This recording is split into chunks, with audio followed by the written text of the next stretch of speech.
But let me start saying, you guys, how does it feel like being newcomers to the Marvel Universe, stepping the Marvel Universe among the greatest veterans ever? There are Hugh Jackman and Ryan Reynolds. How was to work with them? That I was actually there to sort of do a job and not just like absorb everything that was happening. Yeah, it was a huge honor. Yeah. It really was. I that's what I felt as the interview, and then they were talking. I was like, I know. Yeah, the thing is, if you're the director or the co-star, it's not cool to just be To like, just have your jaw on the floor. Yeah. but it's really nice to see that you guys became really friends, all of them. So that's the special thing of this movie. It's not just a big Marvel movie. It feels like more intimate. And now, talking to you, you guys know everything about Cassandra Nova, but we don't. So let's pretend that you guys are in the dark, same as the fans. So Cassandra is a really deep character, but being Xavier's sister is something that the fans really like. So imagine that you don't know anything about that. What version of Xavier would you choose? Patrick Stewart, James McAvoy, or some other actor? Pretend you don't know anything. Oh my god. some other actor? Some other actor. Okay. Oh, that's so interesting. They're both so good. They're both so good, I feel like I can't. And also so good and so different. You know, I feel like they both did very different things with that character. I studied sort of both of their portrayals of Xavier before I did this and got a lot from both of them. It's an impossible question. I mean, I do think that, we made a choice. Obviously, Emma is young. In the comics, Cassandra Nova is often older and scarred and more elderly. And I feel like just generationally, Emma's Cassandra feels like a contemporary of McAvoy's Professor Xavier. But I think that would be a very interesting meetup, those two characters. Oh, I'd love it. Yeah, it would be so cool. Or fanfic. The fans always love fanfic and imagine everything. We would like, since the multiverse opens infinite doors, it does. We would like to see you playing both Xavier and Cassandra. Whoa! Wow. I didn't even think about that. That would be so cool. That would be cool. Disney. That would be cool.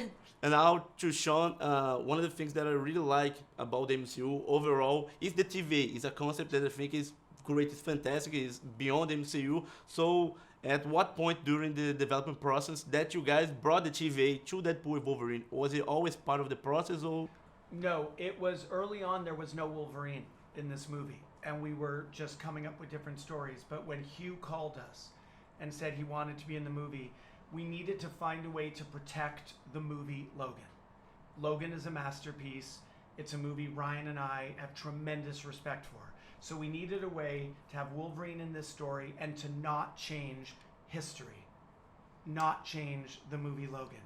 So the TVA and its oversight of the multiverse gave us a concept that allowed us to explore Logan in a different way. The perfect excuse, right? It is a great excuse. It is a great device.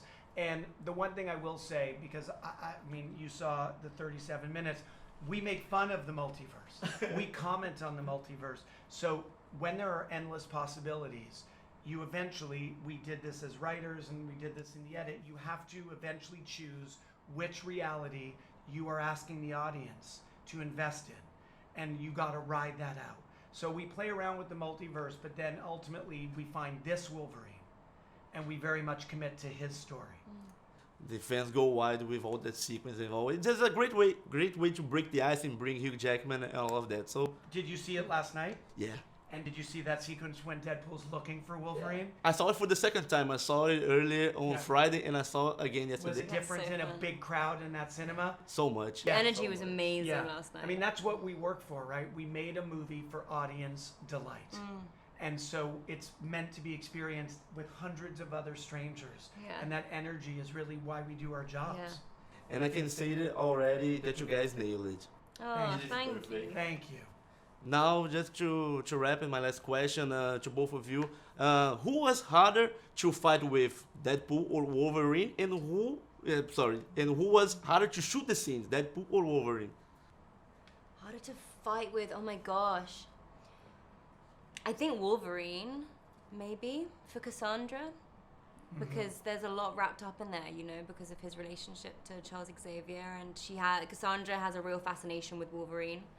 And I think that means around him she's a bit more vulnerable and lets her guard down, whereas Deadpool she can deal with like that. Deadpool is kind of like a 7-year-old boy with ADD. Yeah. So not cerebrally threatening. No. Whereas Logan Hard to read. is hard to read, hard to reach. And what was your question for me, brother? Which one was the harder to shoot the scenes? Neither was hard, but I will say that with Hugh, we do it. Great, moving on. With Ryan, we do it. Great. Okay, what else can we try? Ryan is always pushing for a better joke, a better line, a better moment, a better piece of action. He has a relentlessness as a producer that I love, and it's why we've done 3 movies in a row together. We really understand, and we love being relentless together. And I hope you all guys done a lot of more movies together. Us too. Thanks, man. Glad you liked the footage. Thanks. So much. Nice to meet you.